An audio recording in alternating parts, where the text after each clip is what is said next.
जय हिंद, नमस्कार। Welcome to the Prayagraj institute. आइए शुरू करते हैं आज का सेशन। ये आपकी मैथ की प्रैक्टिस बैच चल रहा है। आइए देखते हैं पहला क्वेश्चन।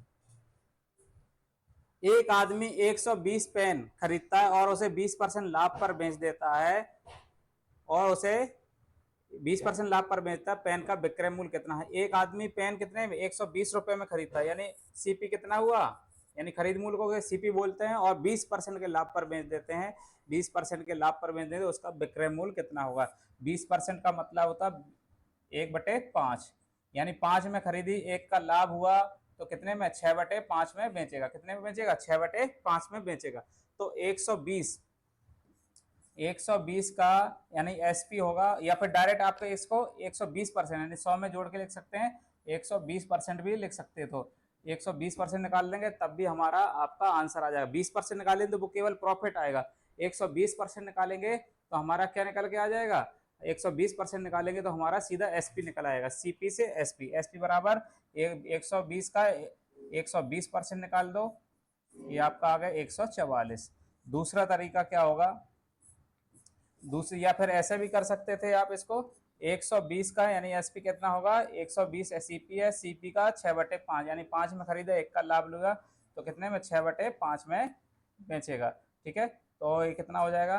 5 दूना 10, 5 चौको 20, 6 चौको 24, 6 दूनी 12, 2 14, 144 रुपये। कितना आएगा? 144। तो आपका जैसे मन करे वैसे कर सकते हैं। आइए बढ़ते हैं नेक्स्ट क्वेश्चन की तरफ।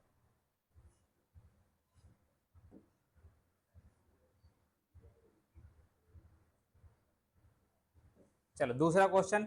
12 आदमी 24 दिनों में कोई काम कर सकता है, तो 18 आदमी वही काम कितने दिनों में करेंगे? यानी 12 आदमी 24 दिन में कर रहे हैं, इसका एक कॉन्सेप्ट होता है, उसको देख लीजिए। फिर डायरेक्ट अगर नहीं भी पता है तो आप डायरेक्ट यूनिटरी मेथड से आप इसको लगा सकते हैं। देखिए, 12 आदमी 24 दिन में कर सकते हैं। एम और डी टोटल कार होता है, एम और डी टोटल कार होता है, टोटल वर्क होता है, यानी कुल काम कितना? आदमी और दिन का गुणा करा देंगे, हमें टोटल काम मिल जाएगा। तो हमें टोटल काम मिल जाएगा, तो आदमी कितने? 12 आदमी। 12 आदमी कितने दिन में? 24 दिन में करते हैं। 24 दिन में ये टोटल काम हो गया। अब इसी को कैसे कराना है? इसी काम को कैसे कराना है? 18 आदमी वही काम कितने दिनों में करेंगे? मान लिया डी दिनों में करेंगे, काम वही है तो बराबर हो जाएगा, उसी रेशियो में होना है तो वो बराबर हो जाएगा। अब इसको कैलकुलेट कर लो, आंसर आ जाएगा 6×3 = 18, 6×4 = 24, और ये 3 से 4 बार, तो कितने दिन आएंगे? डी बराबर 16 दिन में। डी बराबर 16 दिन, डी बराबर 16 दिन में। आपको अगर M1D1 यानी आपका क्या लगा है? M1D1 बराबर M2D2, ये आपका कॉन्सेप्ट है। MD बराबर टोटल काम हो गया, यानी M1D1 बराबर M2D2, ये आपका फॉर्मूला लगा है, M2D2।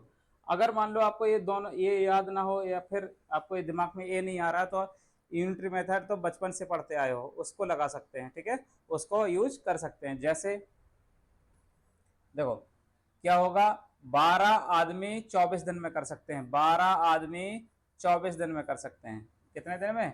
24 दिन में। तो एक आदमी कितने दिन में करेगा? एक आदमी अकेले करेगा तो ज्यादा दिन लेगा, कम समय लेगा? अपने आप से पूछो। यानी 12 आदमी 24 दिन में कर रहे हैं, तो एक आदमी कम समय लेगा या ज्यादा दिन लेगा? ज्यादा दिन लेगा, तो ज्यादा के लिए मल्टीप्लाई करा देंगे। तो एक आदमी ज्यादा दिन लेगा, तो एक आदमी कितना दिन लेगा? ज्यादा दिन लेगा, तो 24 × 12 दिन लेगा। कितना लेगा? 24 × 12 दिन लेगा। और हमें वही अब 18 आदमी लेना है, तो आदमी बढ़ जाएंगे तो समय कम लगेगा, आदमी बढ़ जाएंगे तो समय कम लगेगा। तो 18 आदमी कितने दिन में करेंगे? तो 24 × 12/18, तो कितना आ जाएगा? 6×3 = 18, 6×2 = 12, और ये 8 बार, 8×2 = 16 दिन। कितने दिन? 16 दिन। इस तरह से भी कर सकते हो, इस तरह से भी कर सकते हो। आइए बढ़ते हैं नेक्स्ट क्वेश्चन की तरफ।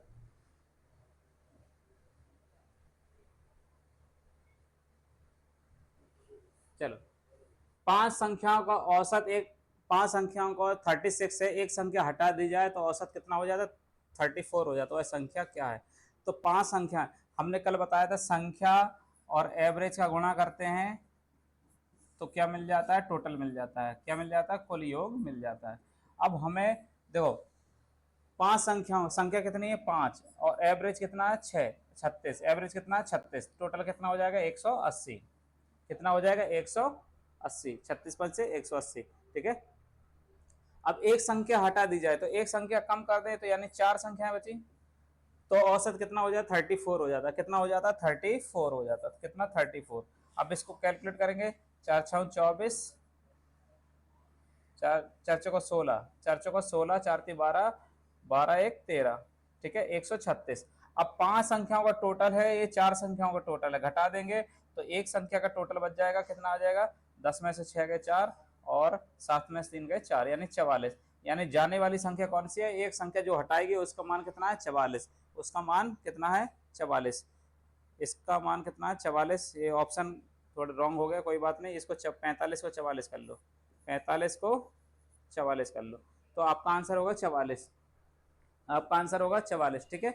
और इसको अगर ओरली करना चाहो तो कैसे कर सकते हो, ओरली करना चाहो तो कैसे कर सकते हो, देखो 5 संख्याओं का औसत 36 है, 5 संख्याओं का औसत 36 है, यानी अगर औसत का मतलब होता है कि सबको बराबर बराबर देना है, यानी 5 संख्याओं का 36 है, हर संख्या 36 36 की होगी, तो कितनी होगी, सबका मान कितना होगा, 36 36 का होगा।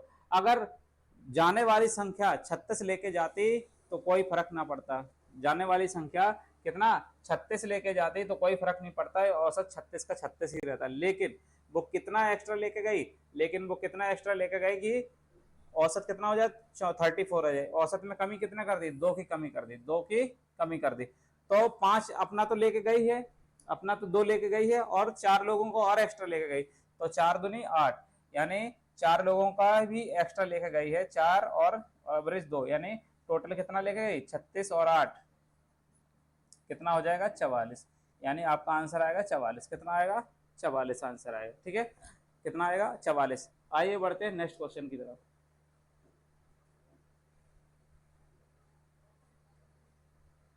चलो देखो एचसीएफ 72 और 120 का एचसीएफ निकालना है। एचसीएफ एचसीएफ क्या होता है, डेफिनेशन पता है तो इसको डायरेक्ट कर सकते हैं। तो एचसीएफ क्या होता है, और बड़ी से बड़ी संख्या जो दी गई संख्याओं को विभाजित कर दे, यानी काटने वाली संख्या होती है, यानी विभाजित करने वाली संख्या एचसीएफ होती है, लेकिन उसका बड़ी से बड़ी होगी, ठीक है, कौन सी होगी, बड़ी से बड़ी। तो यहाँ पे देखिए 6 से ये दोनों कट रहे हैं, कट रहे हैं, 12 से कट रहे हैं, कट रहे हैं, देखो यानी काटने वाली संख्या यानी विभाजित करने वाली संख्या देखेंगे कौन सी है, तो यहाँ सबसे बड़ी से बड़ी लेना है, तो 6 से ये दोनों कट रहे हैं तो, और 12 से भी कट रहे हैं, तो इसका मतलब 6 तो आंसर होगा नहीं, इससे बड़ी होना चाहिए, तो 12 से कट रहे दोनों, 12 का आंसर नहीं होगा, 12 अब 12 से बड़ी कौन सी, 24, 24 से देख लेंगे, ये दोनों कट रहे हैं, 24 3 72, 24 5 120, तो ये वाला भी आंसर नहीं होगा। 36 से देखो ये कट रहा, ये नहीं कट रहा, 36 से 72 तो कट रहा है, ये नहीं कट रहा, तो इसका मतलब ये भी आंसर नहीं होगा, यानी आपका वह बड़ी से बड़ी संख्या जो दी गई संख्याओं को विभाजित करते वही आपका आंसर होगा, यानी आपका एचसीएफ कितना हो गया 24, एचसीएफ कितना हो गया 24। और दूसरा भाग विधि है, गुणनखंड विधि है, जैसे भी आप मर्जी हो वैसे भी कर सकते हैं, ठीक है। आइए बढ़ते हैं नेक्स्ट क्वेश्चन की तरफ।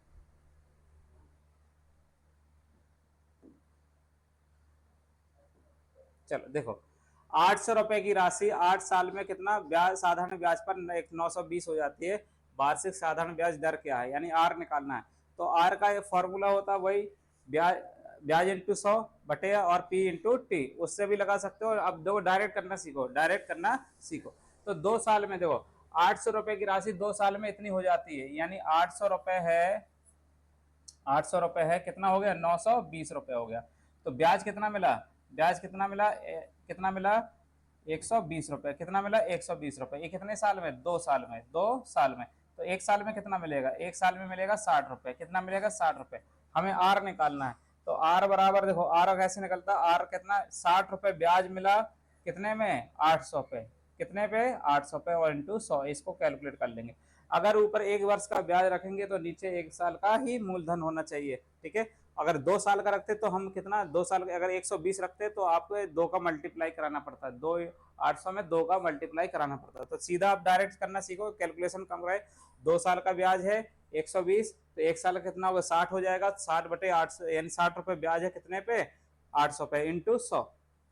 अब इसको कैलकुलेट कर लो कितना आएगा, 4 से कट जाएगा, 4 दूनी 8 और 4 15, 15 बटे 2 का मतलब 7.5, कितना आएगा 7.5%, कितना आएगा 7.5%।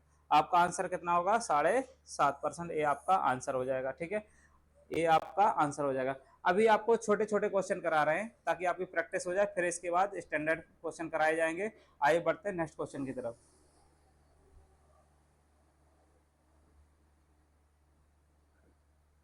150 मीटर लंबी ट्रेन 12 सेकंड में एक खंबे को पार करती है, ट्रेन की गति क्या है?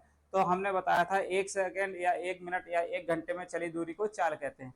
तो 150 मीटर यानी 12 सेकंड में कितना चल रहा है? 150 मीटर। तो 1 सेकंड में कितना चलेगा? 1 सेकंड में कितना चलेगा? 150 बटे 12। पूरा कटेगा नहीं तो ऐसे रख लो, ठीक है। तो आपकी चाल कितनी हो गई? चाल हो गई कितनी? 150 बटे, यानी चाल हो गई 150 बटे 12 मीटर प्रति सेकंड, मीटर प्रति सेकंड। लेकिन आंसर आपका किलोमीटर प्रति घंटा में, किलोमीटर प्रति घंटा में। तो किलोमीटर प्रति घंटा में तो कितने गुणा? 18 बटे 5 का और गुणा करा दो। अब इसको कैलकुलेट कर लो, वही आंसर हो जाएगा, ठीक है।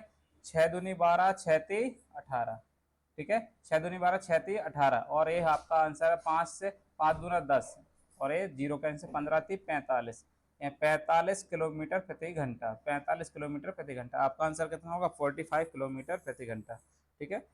45 किलोमीटर प्रति घंटा, ये आपका आंसर हो जाएगा। आइए बढ़ते हैं नेक्स्ट क्वेश्चन की तरफ। चलो देखो ये क्वेश्चन, ए और बी की आयु का अनुपात 3 और 4 है। 6 साल बाद इनकी आयु 21 और 28 हो जाती है। तो ए बी का वर्तमान आयु क्या है? ए बी की वर्तमान आयु क्या है? ठीक है, तो इनकी वर्तमान आयु कितनी है? 3-4 का रेशियो दिया है, और बाद में 6 साल। इसको देखो सॉल्व करने के लिए हमें इसकी जरूरत ही नहीं, इसकी जरूरत ही नहीं, तो इसका यूज कर, रेशियो की जरूरत ही नहीं। देखो अभी कुछ है, अभी कुछ साल के हैं, और 6 साल बाद हम बोले कितने को हो गए? 21 के हो गए। अभी कुछ हैं और 6 साल बाद 21 के हो गए, तो अभी कितने में रहेंगे? 6 साल घटा देंगे, तो 21 में से 6 गए, कितना हो जाएगा? 15। कितना हो जाएगा? 15। सीधा सा कॉन्सेप्ट है। 6 साल बाद उनकी आयु इतनी होगी, तो अभी वर्तमान में कितनी है? 6 साल बाद इतनी हो गई, तो 21 साल दिया है, 6 साल बाद 21 हो गई, तो इसका मतलब 6 साल कम हो गई पहले। अब वर्तमान में कितनी हो गई? 6 साल कम हो गई, तो 6 साल घटा दो, 21 में से 6 गए, कितना होगा? 15 साल। कितना आएगा? 15 साल। यानी एक ही आयु कितनी होगी? 15 साल। आपका सीधा आंसर हो जाएगा 15 साल, ठीक है, 15 साल, ठीक है। ये आपका रीजनिंग बेस पे क्वेश्चन बनाया था, कुछ उसने दिमाग नहीं लगाया। आइए बढ़ते हैं नेक्स्ट क्वेश्चन की तरफ।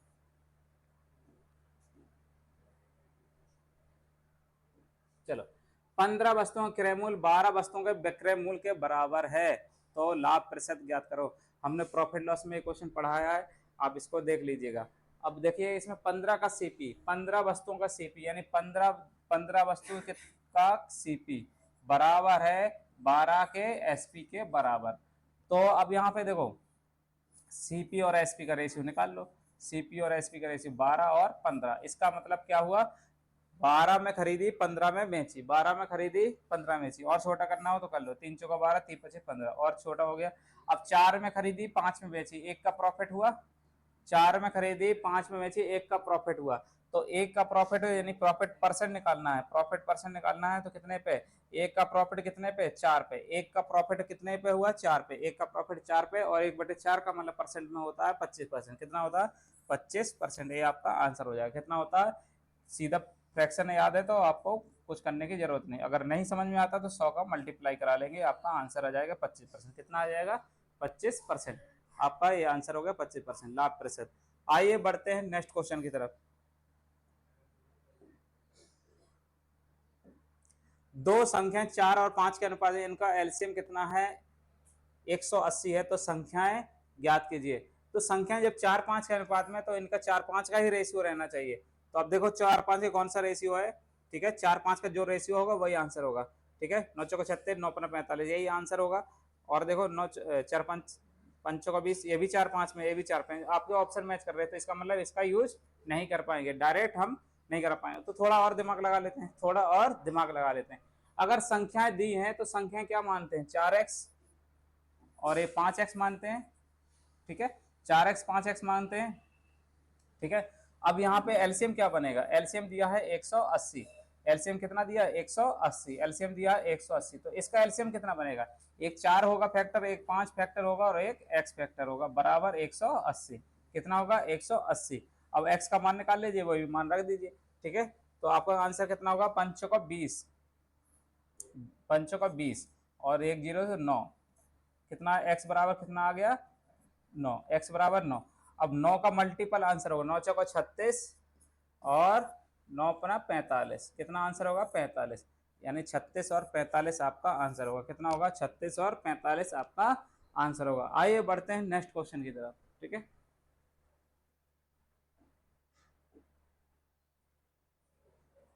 अब ये अच्छा क्वेश्चन है आपके पास नावधारा का। नावधारा में बहुत आपका बहुत ओरल हो जाएगा क्वेश्चन, ठीक है, ओरल हो जाएगा, कॉन्सेप्ट बस समझिए, ठीक है, कॉन्सेप्ट बस जानते रहिए, ओरल हो जाएगा। तो धारा में बस ध्यान रखना पड़ता है, एक शांत जल में नाव की चाल होती है, एक धारा, और एक शांत जल में नाव की चाल होती है और धारा की चाल होती है। फिर इसके बाद जब धारा बहती है तो उसकी धारा की दिशा में चाल जाएगी और धारा के विपरीत दिशा में चाल जाएगी। तो धारा की दिशा में चाल बढ़ जाती है, धारा की दिशा विपरीत दिशा में चाल घट जाती है, ठीक है। तो आपको बस 4 चाल ध्यान रखना है, एक शांत जल में नाव की चाल, धारा की चाल, और धारा की दिशा में नाव की चाल, धारा के विपरीत दिशा में नाव की चाल, ये ध्यान रखना है बस। तो देखो यहाँ पे देखो, नाव धारा के साथ 12 किलोमीटर की दूरी 3 घंटे में तय करती है। चाल बराबर होता है दूरी बटे समय, और हमने बताया था 1 घंटे 1 मिनट 1 सेकंड में चली दूरी को चाल कहते हैं। तो डायरेक्ट हम करेंगे इसको कॉन्सेप्ट, धारा के साथ, यानी धारा के साथ चल रहा है, तो धारा के साथ चल रहा है, धारा के साथ चल रहा है, तो धारा के साथ यानी धारा की दिशा हो, दिशा में चाल हो गई, दिशा में चाल, दिशा में चाल कितनी निकलेगी, दिशा में चाल कितनी निकलेगी, देखो दिशा में चाल आएगी, देखो एक 3 घंटे में 12 किलोमीटर, 1 घंटे में कितने मिनट, 4 किलोमीटर, 4 किलोमीटर प्रति घंटा, 4 किलोमीटर प्रति घंटा, यानी दिशा में चाल हो गई। अब विपरीत में चाल निकालना है, वही दूरी धारा की विपरीत दिशा में निकालते हैं, भारा वही दूरी, यानी दूरी कितना चलना है, 12 किलोमीटर ही चलना है, कितना चलना है 12 किलोमीटर।